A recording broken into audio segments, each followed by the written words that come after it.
Ladies and gentlemen, let me ask you something. Have you ever noticed how quickly time seems to slip away? One moment you're in your 20s filled with dreams and boundless energy, and the next you're 70, waking up in a body that feels different every day, with memories stretching across decades. The truth is, life changes in ways we never anticipate, and as I reflect on my journey, I've come to realize something surprising about myself. I've started avoiding people. Make no mistake, this wasn't always the case. I used to be the life of the party, surrounded by friends, family, and constant activity. But somewhere along the way, something shifted. Let me explain why. If you are not subscribed, I recommend subscribing and activating the notification bell so you don't miss any videos. If you like the topic of this video, please comment 1. If you don't, please comment 0 to let me know how I can improve and make better videos for you. Now, let's begin. Time. Oh, how it feels so much more precious now.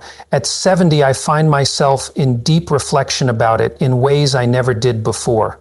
It's as if the whole concept of time has shifted, revealing its fleeting nature in ways that are impossible to ignore. Time is no longer just the ticking of a clock or the turning of a calendar page.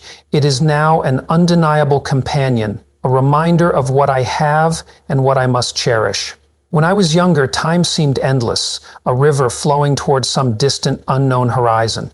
It felt like I had all the time in the world to chase after dreams, engage in meaningless chatter, or even waste away hours in things that brought little joy. Back then, it felt like there was always more time, more opportunities, more moments to make mistakes, more chances to delay living in a truly meaningful way. I believed I could always get to the important stuff later. But now the reality is so different. Each moment, every second is a gift. Time isn't just a measure anymore, it's a treasure, something I can't afford to squander. It's so easy to look back and regret not appreciating it sooner, but the truth is, I can only start from where I am. I find myself savoring the small things, those moments that once passed unnoticed. It's the stillness of the early mornings when I wrap my hands around a warm cup of coffee, feeling the warmth seep into my palms, and I watch the sunrise, just taking in the beauty of it all. It's the afternoon spent walking with intention, feeling the crunch of fallen leaves beneath my feet, and appreciating the strength in my legs that still allow me to roam this earth. As the day fades into the evening, I sit in my favorite chair, reflecting on my life, letting the memories wash over me. I don't need grand adventures or constant excitement anymore. I find peace in these moments of quiet reflection, in the little joys that make up a life well lived. I used to think that life was about being constantly busy, about filling every hour with something, anything. I thought the more I did, the more fulfilled I'd feel. I threw myself into relationships, into activities, never stopping to ask if they were truly enriching my life. But now I know that real fulfillment doesn't come from doing more, it comes from doing less, but with meaning. I choose where I invest my time now, and I choose it carefully. I'd much rather spend an evening having a heartfelt conversation with someone who understands me deeply than attend a crowded party where I feel lost and unseen in a sea of faces. I have no time for shallow explanations anymore. My time is too precious. This realization has made me fiercely protective of my time. It's not just a commodity anymore, it's something I can never get back. When I was younger, I believed there was always tomorrow. Tomorrow to repair a broken relationship, to rekindle a lost connection, to chase a dream I hadn't gotten around to. But now, as the years go by, I know better. There are fewer tomorrows than I would like to admit. And that doesn't make me sad, it makes me intentional. I no longer waste my time on pointless drama, on relationships that drain me, or on obligations that don't align with my values. I pour my time into the things that matter most. My health, my passions, and the people who bring light into my life. There's a deep, profound peace that comes with this shift, a contentment that comes from knowing that I am spending my time in a way that nourishes my soul. I've stopped feeling guilty for saying no. I've learned that I don't owe anyone an explanation for choosing solitude over social gatherings. It's not that I don't value relationships. I do, more than ever before. But I no longer want to fill my life with superficial interactions or fleeting moments of social approval. I want my connections to be real, grounded in love, respect, and mutual understanding. I want my days to feel full, not busy, but full, in the way that truly matters. At this stage of life, time is also about learning to let go. Letting go of past regrets, letting go of grudges that once seemed so important, and letting go of the unrealistic need to do it all. I've learned that slowing down isn't a sign of weakness. It's a sign of wisdom. There's no rush to the finish line anymore, no race to be won. I've come to realize that the best moments in life aren't the ones defined by achievements or accolades, but by the simple joys. The sound of your favorite song on the radio, the feel of a warm breeze against your skin, the laughter shared with someone you love. Those are the moments that truly matter. Time feels more precious now, yes, but it also feels richer. I no longer chase it, I savor it. And in doing so, I've found a contentment that I never thought possible. At 70, I don't want to waste a single moment, not out of fear that it's running out, but because I now fully understand what a gift time truly is. As for relationships, I've learned that they too change. At 70, I've come to understand that the people who remain in your life are often the ones who truly matter. Some relationships deepen and grow stronger over time as you share memories, face challenges together, and truly understand each other. Others quietly fade away, like a book you've put down and never picked up again. And that's okay. What I've learned is that not all relationships are meant to last forever, and that's a truth I've come to accept with grace. When I was younger, relationships seemed like everything. I thought I needed to surround myself with a vast network of friends, colleagues, and acquaintances.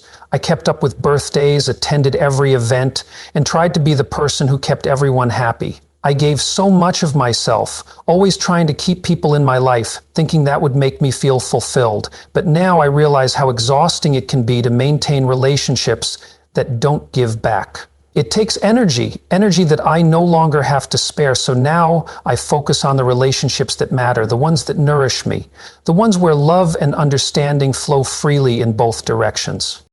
Life has this beautiful, albeit painful way of naturally pruning the branches of our social tree. People move away, their lives take unexpected turns, or they simply grow apart from us in ways that make it impossible to stay connected. Some relationships fade with time, others end in heartbreak. There was a time when I took these losses so personally, wondering what I could have done differently to hold on and why I couldn't have done more. I would question myself endlessly, replaying conversations and actions, trying to pinpoint the turning points. But now, at 70, I've come to understand that life is a journey that pulls us all in different directions. People come into our lives for a reason, a season, or a lifetime, and I've learned that it's okay when they leave. Realizing which relationships are meant to last and which are only temporary has brought me a deep sense of peace and a quiet acceptance. It's not about regret anymore, it's about gratitude for the time shared, even if it was brief. But it's not just others who change, we change too.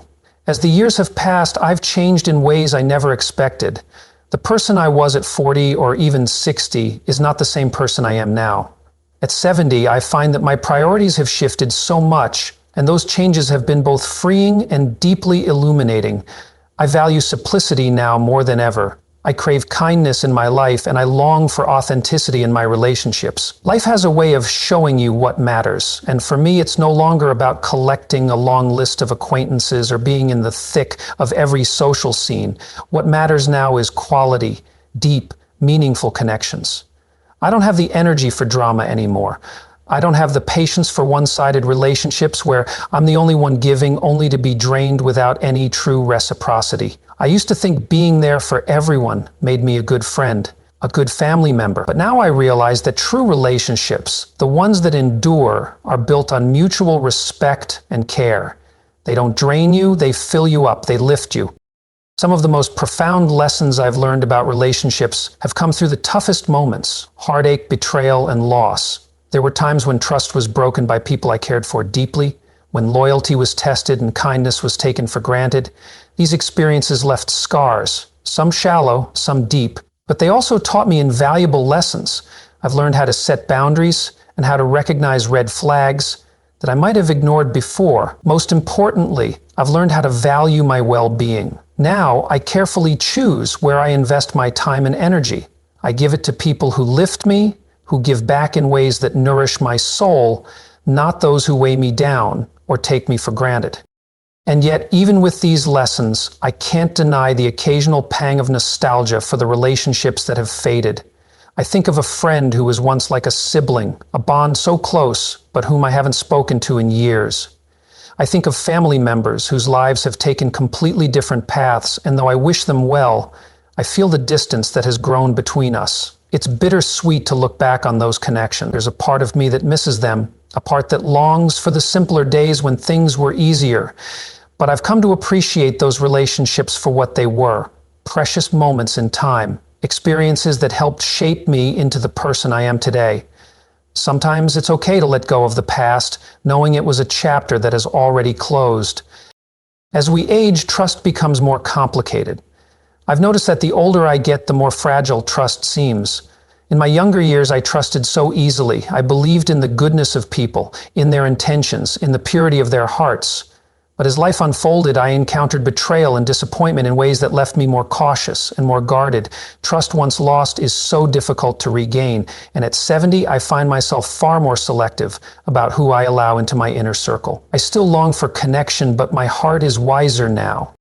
It's not that I'm bitter or angry, far from it, but experience has taught me to be careful, to protect my heart. Over the years, I've been let down by people I never expected to hurt me. A friend who turned out to be more interested in what I could do for them than in who I was, a business partner who prioritized their gain over our shared vision, and even family members who, for reasons I may never fully understand, distanced themselves in ways that left me questioning what went wrong. These experiences forced me to confront an uncomfortable truth. Sometimes people are not who you thought they were, and sometimes the relationships you invest in don't turn out the way you hoped. These moments left me with a choice. I could close myself off entirely, build walls around my heart, and never trust anyone again, or I could approach new relationships with a blend of openness and caution. I chose the latter, but that caution comes with a price. When someone new enters my life, my first instinct is no longer excitement or curiosity, it's suspicion.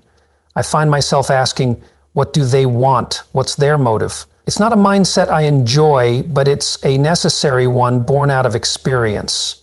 It's hard not to question others when you've been hurt before. However, through all of this, I've learned that trust isn't just about others, it's also about trusting yourself. Trusting your instincts when something feels off, trusting your ability to walk away from toxic people, even if they've been in your life for a long time, trusting that it's okay to protect your heart, even if it means keeping a little distance. But trust is still complicated. I've met people in recent years who have restored my faith in humanity, even if just a little. A kind stranger who helped me when I dropped something at the store, a neighbor who checks in on me during bad weather. These moments remind me that while trust may be harder to give now, it's not impossible. There are still good people out there, and those rare, meaningful connections are worth holding on to. It's just a matter of recognizing them and knowing that some relationships, though they may take time to form, are worth the wait. At this stage in life, I've come to a peaceful understanding that trust will always be a delicate balance. It's not about building walls so high that no one can climb them, nor is it about tearing them down completely. It's about creating gates that are strong enough to keep harm at bay, yet open enough to welcome love, kindness, and connection when it feels right. I've learned that trust doesn't have to be all or nothing. It's a dance, a constant negotiation between protecting my heart and allowing room for genuine bonds to form. I've also come to realize that, at 70, relationships and trust have simplified in their complexity. I've come to cherish the few people in my life who I trust wholeheartedly. And I've learned to protect my energy by keeping firm boundaries with those who haven't earned it. I no longer give away my trust easily, but those I do trust I value deeply. I understand now that relationships are about quality, not quantity. There's a sense of peace in this. It's as though my relationships are not burdened with the weight of unspoken expectations, but rather they've become this gentle mutual understanding. It's a quieter, more meaningful way of living. And while I may never trust as effortlessly as I once did, I've found a beauty in the relationships I have now, a beauty that feels richer and more grounded. At this stage in life, that's a gift that I hold close. And then there's the world. At 70, the world feels vastly different from the one I grew up in. It's not just the pace of life that has changed, it's the very essence of how we interact with each other. I sometimes look around and feel a pang of nostalgia for the simplicity of it all. The warmth that once seemed so abundant, the genuine connections we shared, it all feels more distant now, like a memory fading into the background. I grew up in a time when neighbors were like extended family. There was something so comforting about knowing the people around you by name, about stopping by unannounced just to share a cup of coffee, or offering help before anyone even had to ask. Families would gather not out of obligation, but out of love. True love, not the kind of love bound by schedules or social media. There was an ease in those relationships, a sense of belonging that didn't require constant effort to maintain. Back then, life wasn't so full of distractions. People just were with each other. But now it feels as though everyone is chasing something, success, recognition, or just trying to keep up with the demands of modern life. People don't visit the way they used to. Conversations are rushed, banned brief, as though we're all running a race against an invisible clock. Even within families, connections sometimes feel thinner, stretched by distance, both physical and emotional. It's heartbreaking in its way. The quality of connection has been eroded by the demands of life, by the things that have become our priorities, even though they sometimes feel so empty. Technology, while undeniably convenient, has played its part in this shift. Don't get me wrong, I'm grateful for the ability to video call my grandchildren and to stay in touch with friends I might not have otherwise kept up with. But there's a part of me that aches for the days when there were no screens between us, when we could simply sit across from one another, feel the warmth of their presence, and hear the subtle nuances in their voice. There's something irreplaceable about that, a connection that a screen can never replicate. The hum of notifications, the endless scrolling through social media, it all feels overwhelming at times, as though the world is louder yet somehow more lonely than ever before. There are days when I long to step away from it all, to turn off the phone, to disconnect from the noise, and to retreat into the silence of my thoughts. It's in those moments that I realize how much I miss the simplicity of just being. The world has become so busy, so full of noise, and I can't help but wonder, where did the quiet moments go? Where did the time spent with others just because you enjoyed their company go? And then, of course, there's the matter of values. The world I see today feels so foreign, so unrecognizable compared to the one I grew up in. It's not that I'm resistant to change, it's just that I miss the values I was raised with, the honesty, the kindness, the deep sense of community. Those values haven't completely disappeared, but they've become harder to find, buried beneath the noise of self-promotion, competition, and endless comparison. It feels like people are so consumed with projecting their image that they forget what matters. I often long for the simplicity of the past, not because I want to live in a time that's gone, but because I miss the depth of connection that seemed to exist then. Relationships were more grounded back then, more real. People weren't distracted by their phones or the endless demands of life. Time together wasn't treated like an afterthought. But I also recognize that nostalgia can sometimes paint the past in a rosy glow, obscuring the flaws of the times we wish for. Life was never perfect, and every era had its challenges. Still, as the world moves forward, I find myself retreating, not out of bitterness, but out of a desire to hold on to what still feels authentic and meaningful to me. It's not about rejecting the present. It's about holding on to the best parts of the past, the pieces of life that still make sense to me. I may not have control over the world's fast pace or its changing values, but I can choose how I respond to it. And right now, I choose to protect those moments of stillness, those quiet moments of connection that remind me of what truly matters.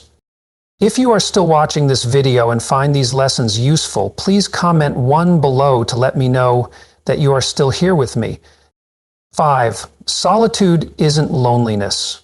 In my younger years, I used to equate being alone with being lonely. The thought of spending an evening by myself felt unbearable, almost like a punishment, something to be avoided at all costs. It was as though the mere idea of solitude was a shadow that loomed over me, threatening to swallow me whole. But now, after all these years, I've come to understand something profoundly different. Solitude isn't something to fear, it's something to cherish. There's a world of difference between being alone and being lonely, a difference I never truly understood until I reached this stage in life. Loneliness is an emptiness, a yearning for connection that feels unreachable, like an ache that won't go away. It's that hollow feeling that lingers when you're surrounded by people but still feel unseen. Solitude, however, is a fullness. It's a quiet contentment that fills your soul when you're at peace with yourself. At 70, I've found that some of the happiest moments of my life have come from simply being still, from letting the world around me fade into the background and focusing on the present moment. I have learned to embrace the solitude that once terrified me, and in doing so, I've discovered a profound sense of peace that I never thought possible. In solitude, I've rediscovered the joy of life's simplest pleasures. I find joy in the quiet moments, sitting by the window with a steaming cup of tea, watching the birds flutter around the feeder, feeling the gentle warmth of the sun on my face during a morning walk, or hearing the crackle of a fire on a cold evening. These small, fleeting moments, though seemingly insignificant, fill me with a deep sense of contentment. No crowded room or busy event can compare to the peace I find in these quiet interludes. They remind me of the beauty that still exists in the world, even in the smallest of details. Solitude has also given me the space I need to reflect. At this stage in life, memories don't feel like distant ghosts haunting me, but like old friends who come to visit with their wisdom. I find myself revisiting moments from my past, not out of regret, but with gratitude for the lessons they taught me. In the quiet of my thoughts, I've made peace with the things I once couldn't understand. The struggles, the pain, the challenges, they've all shaped me into who I am today, and I've come to accept that. I've realized that I don't need to have everything figured out. Sometimes just accepting the lessons learned in solitude is enough. And that doesn't mean I've cut myself off from the world entirely. I still cherish the moments when my grandchildren visit, when their faces light up with joy at the sight of me. I still love catching up with old friends, and I continue to engage in causes that matter to me. But the relationships I have now feel more meaningful because they're no longer obligations, but choices. I no longer feel compelled to say yes to every invitation or maintain relationships that drain me. Solitude has taught me to appreciate the relationships that truly matter, the ones that nourish me, the ones where time spent together is a gift, not a transaction. When I do spend time with others, I'm fully present. There's no rush, no distractions, just the simple joy of being together. I've learned to savor the moments, to appreciate the connections for what they are, not what I hope they might be. Solitude has taught me to love myself in a way that no external validation ever could. It's shown me that my worth isn't defined by how many people surround me or how busy my social calendar is. It's in the quiet moments when I sit with myself and realize that I am enough just as I am. That realization at 70 feels like a blessing, a gift that I'll carry with me for the rest of my life. Solitude, I've learned, isn't a sign of loneliness, it's a sign of strength. It's a conscious decision to step away from the noise of the world, to protect your peace, and to focus on what truly matters. And in that choice, I've found a happiness that's deeper and more enduring than I ever imagined. 6. Why I avoid people now. At this stage of my life, avoiding people isn't about bitterness or resentment. It's about peace. After 7 decades of giving, learning, and sometimes hurting, I've come to understand that not every relationship is meant to last, and not every connection is worth the energy it takes to maintain it. This realization has been both freeing and bittersweet, but it's one I've embraced, not out of sadness, but out of... For much of my life, I was the person who always put others first. I gave my time, my energy, my love, and my heart freely, without expecting much in return. I wanted to be liked, to be helpful, to be someone others could depend on. I wanted to feel needed, and for a long time that felt like the right way to live. I thrived on being the one people could rely on, the steady hand in their lives. I enjoyed showing up for others and being the person who was always there when called upon. But over the years, life has a way of teaching you where your boundaries should be, even if it takes decades to learn the lesson. I've been let down by people I trusted, hurt by those I loved, and drained by relationships that took far more than they ever gave. It's a painful reality, but one that's impossible to ignore. I've come to understand that some relationships, no matter how much you give to them, simply aren't meant to last. And that's okay. It doesn't mean I'm angry or bitter, it just means I've learned to protect myself from situations that cause more harm than good. I've learned to value my peace more than the need to please everyone around me. Now, I avoid certain people not because I hold grudges, but because I've learned that not all connections are worth the effort. I've learned to protect my energy, to preserve the parts of me that still need to grow and flourish. It's a choice I make for my well-being. In the end, I realize that peace isn't something you can just stumble upon. It's something you have to actively protect. And in that protection, I've found a deep sense of calm, one that I wish I had understood earlier in life. I no longer feel the need to constantly surround myself with others. Instead, I choose to be surrounded by the right people, those who add to my life, not take from it. There were so many times in my life when I ignored the red flags, thinking that I could change someone, that I could make a situation work because I wanted so desperately to see the good in people. I stayed in situations that chipped away at my happiness, telling myself that this was what loyalty meant, that this is what love and commitment were supposed to look like. But now, at 70, I see things with a clarity I never had before. Avoiding people doesn't mean I've given up on humanity. No, it means I've learned to protect my well-being. I've learned that I am worthy of peace, that I am worthy of joy, and I no longer need to allow toxic relationships to rob me of that. I no longer feel obligated to keep toxic relationships alive or to engage in situations that leave me feeling drained, empty, or diminished. I've traded the noise of constant social obligations for the soothing quiet of meaningful solitude. And in this peaceful space, I've never felt more at home with myself. There's something freeing about no longer feeling compelled to constantly be around people just to prove I'm worthy of their attention. I avoid people who bring drama into their lives and mine. I avoid those who make everything about them, who never ask how I'm doing, or who don't seem to care enough to listen when I speak.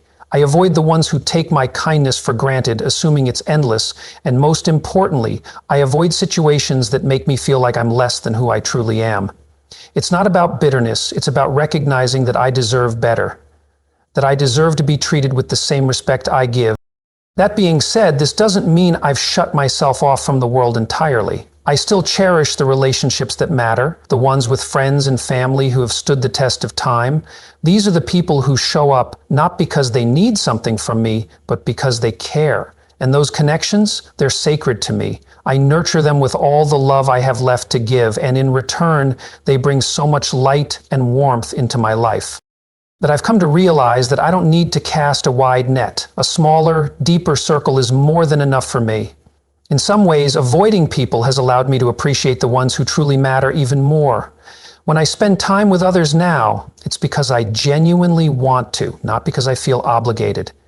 And those moments, they're richer, more meaningful, and far more memorable because they're chosen, not forced. There's something so beautiful about the authenticity of these connections. They're not born from obligation or expectation, but from a genuine desire to be present with one another. 7. Does this sound familiar? I often wonder if others in my age group feel the same way. Is it just me, or does time naturally make you more selective? Do the disappointments and betrayals of life lead all of us to guard our hearts more closely, to prioritize our peace above all else? I can't help but wonder if others who've lived as long as I have felt that shift as well. The shift from being everyone to focusing on being yourself for yourself. When I look back, I realize that much of my younger life was spent trying to meet other people's expectations. I wanted to be everything to everyone, the good friend, the reliable partner, the supportive family member. I gave, and I gave, often to the point of exhaustion, without stopping to ask myself if I was receiving anything in return. But as the years passed, I began to see how exhausting that was, how much I'd lost in the process. By the time I reached my 60s and 70s, I had little of myself left. It was as though I had poured myself out so freely for others that there was nothing left to fill me back up.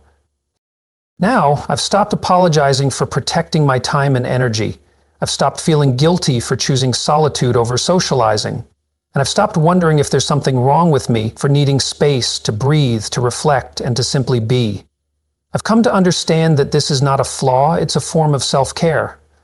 I've learned to cherish my solitude, to see it as something sacred, not a sign of isolation or loneliness. If you're in your 60s, 70s, or beyond, maybe you've found yourself making similar choices. Maybe you've started pulling away from relationships that no longer serve you, or from situations that leave you feeling drained instead of fulfilled. Maybe you've realized that you value quality over quantity when it comes to the people in your life. And if so, I want you to know that you're not alone. It's not an easy transition. Sometimes it feels like letting go of parts of yourself, those pieces that you once thought defined you, that you once thought you had to give to others. But the truth is, this stage of life is about shedding what no longer fits. It's about creating space for peace, for joy, and for the things that truly matter. It's okay to let go of what no longer serves you. It's okay to prioritize yourself. It's okay to protect your peace, to live life on your terms. And in doing so, you'll find a kind of freedom that I never knew existed, a freedom to be unapologetically yourself, to stop living for the approval of others and to start living for your well-being. And if you find yourself pulling away from people or choosing solitude more often, don't see it as a loss. See it as a gain. It's a gift to be able to carve out a life that feels right for you, even if it looks different from what others expect. Here's to this chapter of life, a chapter of reflection, growth, and the courage to live authentically. May we all find the peace we deserve. 8. Embracing this chapter. At 70, I've come to see life not as a series of endings, but as a series of beginnings. Each stage brings its lessons, its challenges, and its beauty, and this chapter is no different. It's not about looking back with regret or wishing for what could have been. This chapter is about embracing who I am now and celebrating the growth, wisdom, and strength I've gained along the way. It's a time to look forward to what's still to come, with a heart open to whatever new lessons and joys life may bring. In this chapter, I have learned to let go of the things that no longer serve me, and in doing so, I've discovered a peace that is both profound and liberating. When you're young, life often feels like an endless race. There's this deep, almost frantic urgency to do more, to be more, and to achieve as much as possible. You feel this constant restlessness pushing you forward, telling you that there's always something bigger, something better just ahead of you. It's a hunger for the future, a belief that the world holds an infinite number of possibilities, and you're determined to seize every single one of them. Every new goal seems like the next mountain to climb, the next victory to claim. But as the years roll by, something starts to shift. That relentless urgency begins to fade. The restless energy that once propelled you forward starts to quiet, and you find yourself stepping back, no longer chasing after the elusive promises of the future. Instead, you begin to recognize the beauty of simply being in the present. And it's not about giving up or becoming complacent. It's not about losing that spark of ambition or the drive to keep growing. No, it's about shifting your focus. This phase of life is about embracing simplicity, about finding joy and meaning in the moments that often pass by unnoticed, the delicate light that pours through your window early in the morning, the sound of a child's laughter that echoes through the house, the tender embrace of someone you love.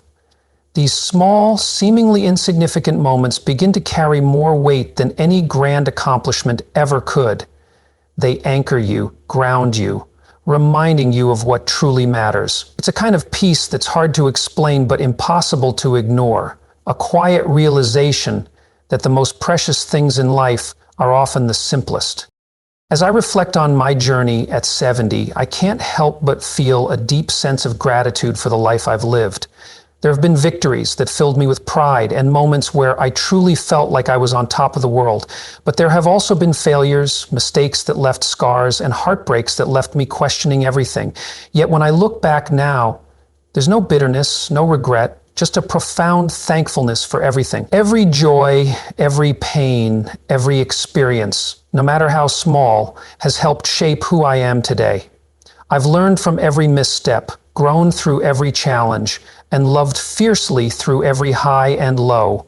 All of it, every single moment, has woven the fabric of my life. But even as I look back with gratitude, I'm not stuck in the past. No, this chapter is also about looking forward with hope and excitement. At 70, there's still a quiet thrill that fills me when I think of what lies ahead. I may not have the same rush I had when I was younger, but the possibilities are still there. There's still time to create, explore, learn new things, and grow in ways I never imagined. This phase is all about what brings me joy, the simple pleasures like nurturing my garden, picking up a new hobby, or just taking time to sit in stillness and listen to my thoughts. There's so much richness in the little things, and it feels like there's a world of discovery still waiting for me. If you are still watching this video and find these lessons useful, please comment 2 below to let me know that you are still here with me. Perhaps the most profound shift in this chapter of life is the freedom that comes with it. The freedom to release old expectations, both those imposed by others and the ones I've placed on myself. I no longer feel like I have to prove anything to anyone. Gone are the days of trying to meet some societal standard or measure my worth by what I've achieved or how others perceive me. At this stage, simply being is enough. I have learned that my value doesn't come from meeting arbitrary benchmarks or chasing after fleeting goals. I am enough just as I am. This chapter has also shown me the importance of saying no. Saying no to the things that drain me, saying no to people and situations that no longer serve my well-being, and saying no to the pressure of being everything to everyone. Saying no has been liberating. It has made space for what truly matters: peace, love, and authentic connection. I have learned to guard my time, my energy, and my heart, and in doing so, I have cultivated a life that feels fuller and more meaningful. There's a kind of quiet courage that comes with aging, a willingness to live authentically, unapologetically, and without fear. I no longer fear judgment for my choices or feel the need to explain myself to others. At 70, I've earned the right to live life on my terms, to speak my truth, and to prioritize my well-being. It's a freedom that brings with it a deep sense of peace, a peace that comes from knowing I no longer have to conform to anyone else's expectations. And in this chapter, gratitude takes center stage. Gratitude for the life I've lived, for the lessons learned, for the people I've loved, and for the countless memories that fill my heart. Gratitude for the strength that has carried me through difficult times and the joy that has filled the good ones. And above all, gratitude for still being here, alive, breathing, and capable of continuing this beautiful journey. I may be 70, but I still have so much to give, so much to experience, and so many more lessons to learn. And for that, I am eternally grateful. So what does it truly mean to embrace this chapter of life? To me, it means accepting the past with grace, without clinging to it, letting go of its weight, while holding on to the wisdom it has given me. It means embracing the present fully, with open arms and an open heart. It means looking to the future with hope and excitement, knowing that, even in the quiet moments, there is beauty. It's about cherishing the relationships that matter and letting go of everything else that doesn't bring peace or add value to my life. It's not always easy. There are moments of deep loneliness, moments of wondering what comes next, moments when I ache for the people and places that have come and gone. But even in those moments of vulnerability, there is a quiet strength. I know that I've made it this far, and that I carry with me everything I need to keep moving forward. I have learned that life's beauty often comes from its impermanence. And no matter where the journey leads, I trust that I am exactly where I'm supposed to be. At 70, I've learned to embrace a beautiful truth. Life is less about the grand milestones we often chase and more about the small, tender moments that fill our days. Those fleeting moments of connection, the simple joys that seem insignificant to others but mean everything to us. This chapter of my life, though different from the ones that came before, is by no means less significant. It feels like the most authentic, the most honest, and the most peaceful part of my journey. There's a quiet wisdom that comes with age, a sense of knowing that what truly matters is not the number of accomplishments or accolades, but the depth of the life you've lived and the love you've shared. Embracing this stage isn't about resigning myself to limitations. It's about opening my heart to new possibilities. It's about celebrating every moment I've had, every lesson learned, and every relationship that has shaped me. It's a time to honor the life I've built while remaining open to the unexpected twists that lie ahead. Yes, there may be fewer years ahead, but there is no shortage of joy to be found in each one. It's about living with intention, diving deep into what truly matters, and embracing each day with an unapologetic sense of self. Living fully, living deeply, and living on my terms. That's the essence of this chapter. Looking back, I can see so clearly now that life has never been about how much you do or how much you accumulate. It's never been about the awards or the recognition. What matters, the true treasures of life, are the simple, quiet moments. The moments of laughter shared with friends, the warmth of a loved one's hand, the peace that comes from a quiet morning with nothing but your thoughts. These are the moments that make life worth living. the moments that fill us with true contentment. At 70, I find that what I cherish most are the connections I've made and the peace I've worked so hard to cultivate within myself. In these later years, I have found joy in simplicity. There's a deep, grounding joy that comes from slowing down and truly savoring life. I've found strength in solitude, in the quiet moments where I can hear my thoughts and reconnect with my spirit. It's not a loneliness, but a contentment in my own company, an appreciation for the quiet peace that solitude brings. I've learned that avoiding people isn't about bitterness or resentment. It's about protecting the peace I've worked so diligently to create. It's about choosing not to spend my time and energy on things or people that disrupt my sense of calm. My time is precious, and I now reserve it for those who bring peace, love, and joy into my life. If you're walking a similar path, I want you to know that it's okay to choose what feels right for you. It's okay to take a step back, to say no, to prioritize your peace. This chapter of life is yours to embrace in whatever way brings you the most fulfillment.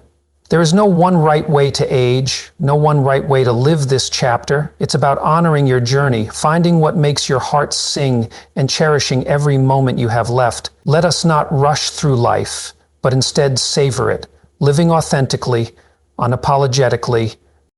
Take care of yourself, and thank you for being a part of this journey. These lessons I've learned aren't just for me, they are meant to inspire you, to help you live fully and authentically. I want to hear from you. What's one thing you've learned in your journey? How can you apply that lesson to live a more fulfilled, peaceful life? Let's support each other as we walk this path together, embracing these truths and living them out loud. As we wrap up today's video, I want to thank you for taking this journey with me. Life at 70 is a beautiful chapter, and I hope my reflections have inspired you to embrace the small moments and the quiet joy that comes with this stage of life. So what have you learned so far? What insights have resonated with you the most? I'd love to hear from you. Please take a moment to comment below and share one thing you've learned and how you plan to bring it into your own life. If you enjoyed this video, don't forget to leave your comments, like, share, and subscribe to our channel so you don't miss out on more content like this. Thank you for being a part of this journey. Take care and remember to live fully, authentically, and with peace.